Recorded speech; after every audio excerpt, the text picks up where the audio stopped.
చంద్రబాబు నాయుడు గారు పిలిచారు, మేము వచ్చాము. మా యొక్క లీడర్స్ కానీ వాళ్ళ యొక్క కార్యాచరణ వాళ్ళ యొక్క ఆలోచన మేరకు, చంద్రబాబు నాయుడు గారి ఆలోచన మేరకు రాబోయే కార్యాచరణ ప్రకటిస్తాం.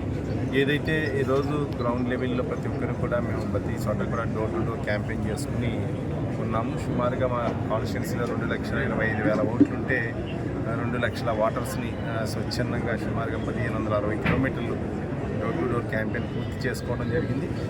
అదేవిధంగా గతంలో కూడా సార్లు అనౌన్స్ చేయడం జరిగింది, సీటింగ్లు అందరికీ ఇస్తున్నామని చెప్పి అనౌన్స్ చేయడం జరిగింది. అందులో భాగంగానే నేను ప్రతి ఇంటికి కూడా వెళ్ళి ఓటు అభ్యర్థించడం జరిగింది. తద్వారా ఈరోజు మా నాయకులు గవర్నర్ చంద్రబాబు నాయుడు గారు కానీ, అదేవిధంగా మా కార్యకర్తలు ఎవరైతే ఉన్నారో లీడర్స్ కానీ, మండల పార్టీ అధ్యక్షులు కానీ, గ్రామ పార్టీ అధ్యక్షులు కానీ, ఫస్ట్ ఇన్ఛార్జీలు కానీ, యూనిట్ ఇన్ఛార్జీలు అందరూ కూడా రావడం జరిగింది. వారి యొక్క ఆలోచన మేరకు, పార్టీ యొక్క ఆలోచన మేరకే మా నిర్ణయాలు ఉంటాయని చెప్పి మీకు తెలియజేస్తాను.